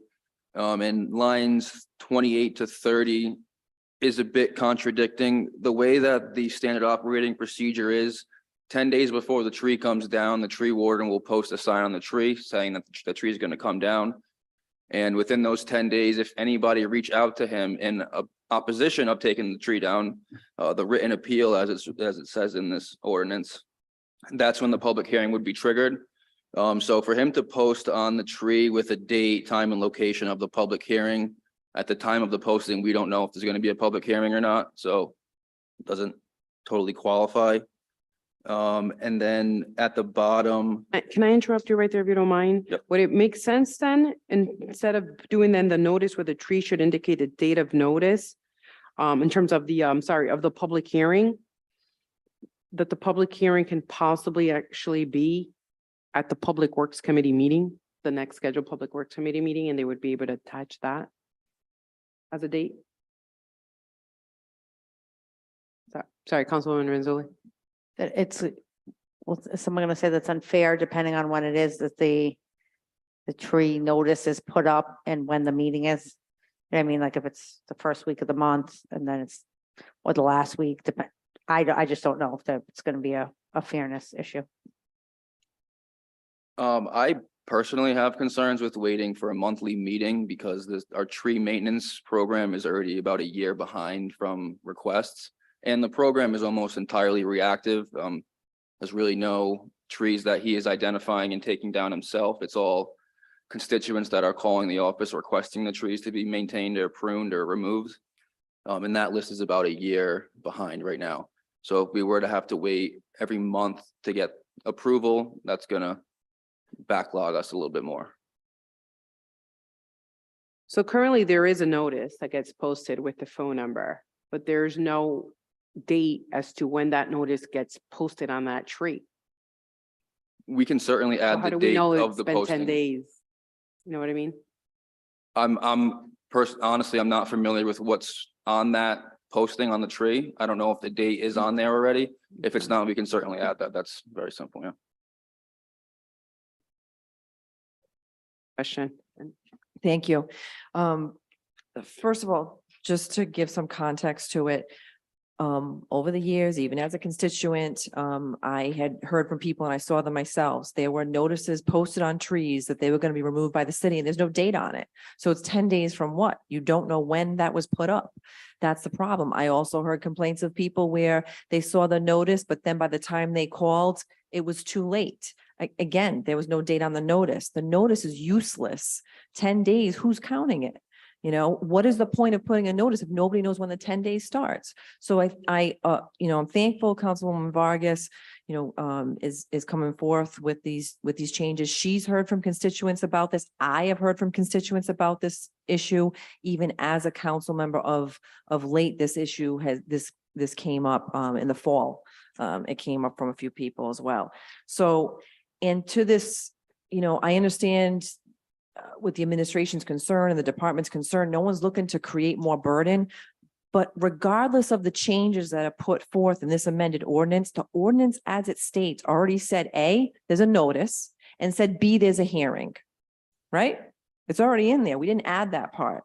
So all that we are trying to do as council members is improve it so that the notice is adequate notice and that the hearing is notice to people. It's improving what we already have. So I think we can, work together, but this notion that we're going to be bogged down and we shouldn't have hearings, that's not going to fly because it's already in here and it's already been being done. Thank you, Council President Marino. Councilwoman Renzulli. Thank you, Chairwoman. I don't know if this is too techy. I don't think so, but I don't know why we can just have a Google map plug in on the website like they do in lots of places, and we can just drop little green dots on where we want to, those trees might be removed. People of interest see a notice with a QR code on it. They go like this, takes them to a Google form, they submit it, and then all the rest of us can monitor the green dots if we want. We don't need to get special extra notices. I think it's cheap and not hard to do.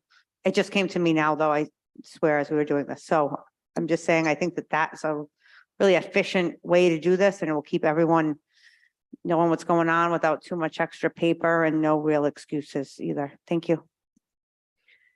Thank you, Councilwoman Renzulli. Any other questions? Oh, Director Perillo. Yeah, if I can just follow up, I think what Justin's saying is that the date, time, and location of a public hearing, if there's no people that are against it, there won't be a public hearing. So he can't give a notice of a public hearing if there doesn't have to be one. So I think that's what his point is on the notice. He can't give a date for a public hearing. If no one's against the removal, it's just going to happen. So that's the only thing I think he was trying to make. Thank you. I'm sorry. I had a picture actually of one of the notices of the trees. And somehow I can't locate it now, but I'd be happy to just forward that to the clerk and she can email it to everyone, which has exactly what the notice says on there. Okay. Well, does anybody have any additional questions or any other further discussion on this item? Councilwoman Renzulli. Chair, I'm just wondering, are they, what the problem is with this that was brought up? It's just talking about the Do we need to amend that? The public hearing date, what they're saying? So they're just saying it can't have the date of the public hearing on it. It can have the date of the notice, which I agree with what they're saying. If we don't know 10 days from a date that's not on the notice, so if it says, you know, I don't know, March 16th, date of notice, and then all the information, but it can't have the date of a public hearing because someone might not oppose and then we're not gonna have a public hearing. So it's a non-existent public hearing. I think that's all what they're trying to say. So we just have to amend that, I think. So, put that into a motion. Councilmember Donegan. Just on the, and I might have missed this during the conversation, but on the notice, does it state that should any objections be raised, that at that point, then a specific date would be set for a hearing? Currently, you mean on the notice that's placed on trees? No, it just has a phone. I believe it just has a phone number, and you can correct me. You probably, obviously, you guys have the notices in your office. What does your notice say? I am not sure exactly what it said on there. It might be, it might be worth clarifying that on the notice. That way people know that if they object, a hearing date will be set, and then the tree warden would go back out once the date is set to repost on the tree that of a notice of that date.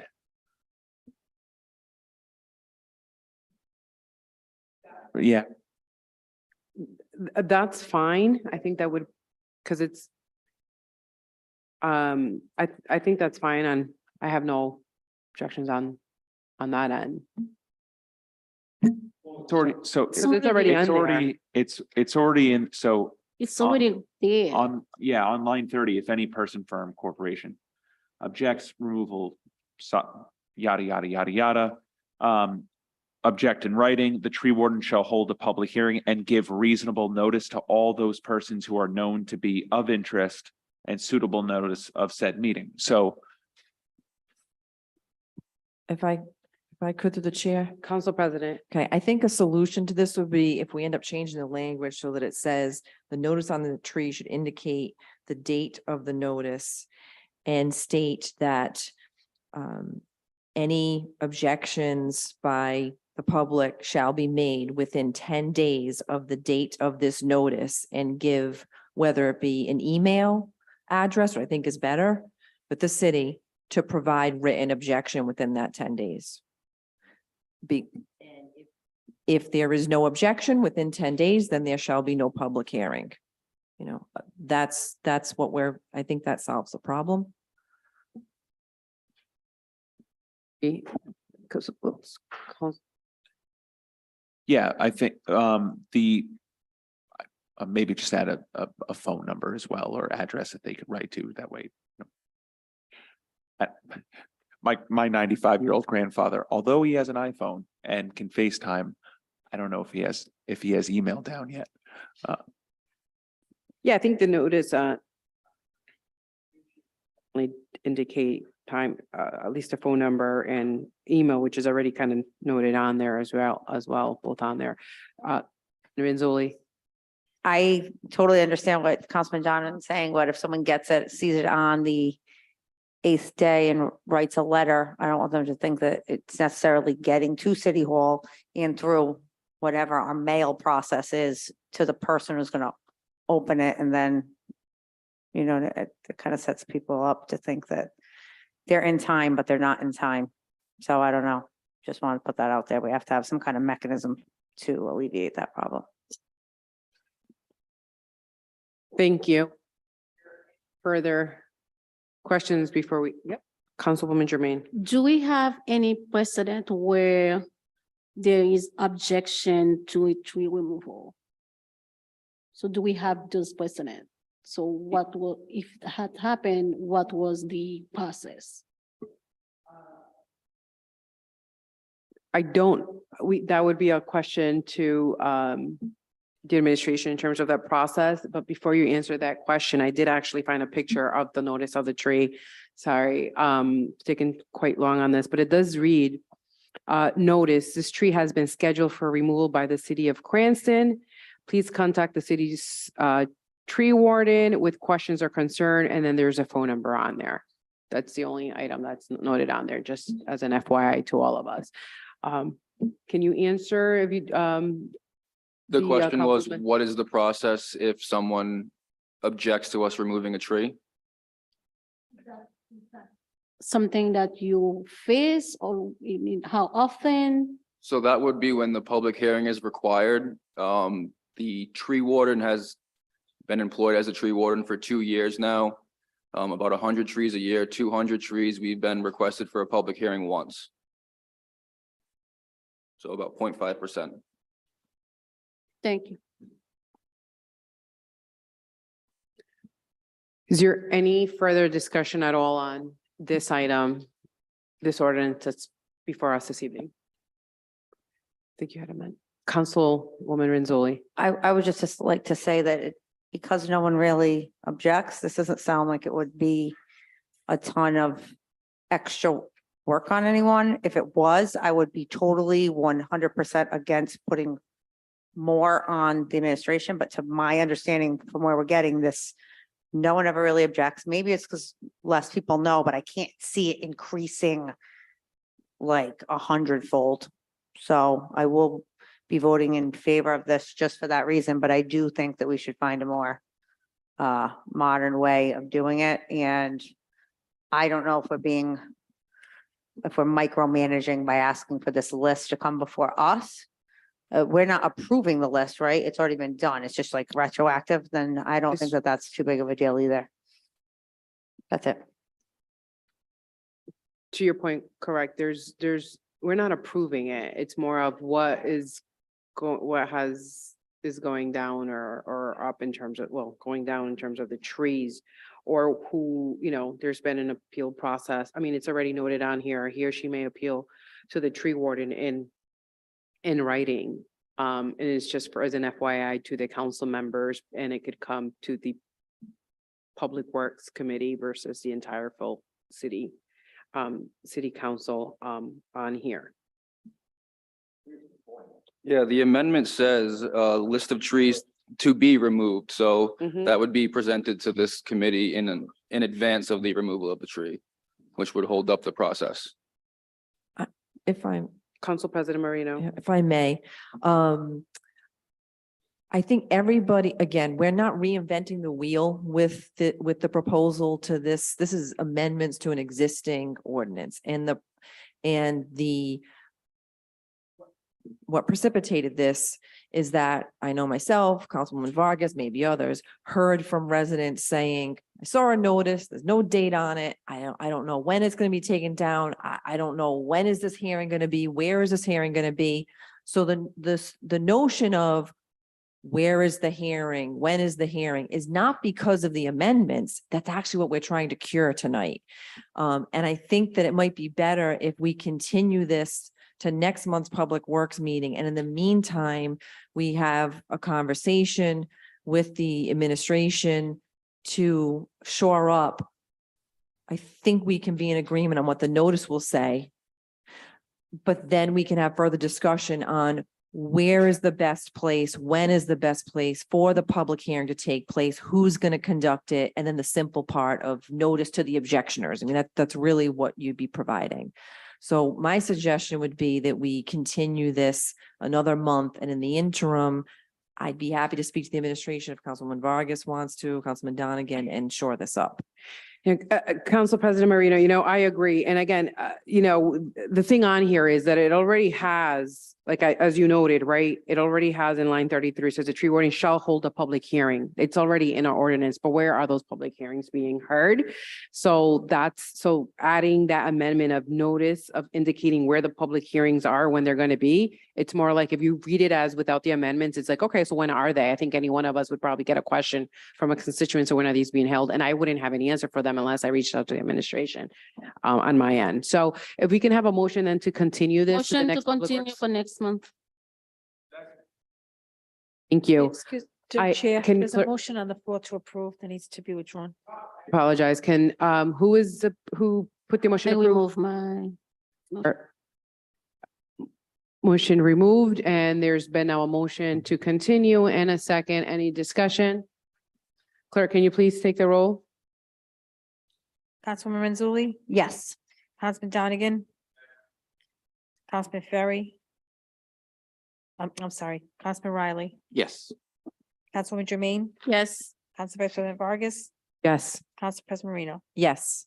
Thank you. Before we adjourn, I do want to actually take this time. It is not on the docket item. But I would like to, on behalf of the city council, thank Director Perillo for his years of service to the city of Cranston, and his, dedication that he's had for the last few years. So thank you.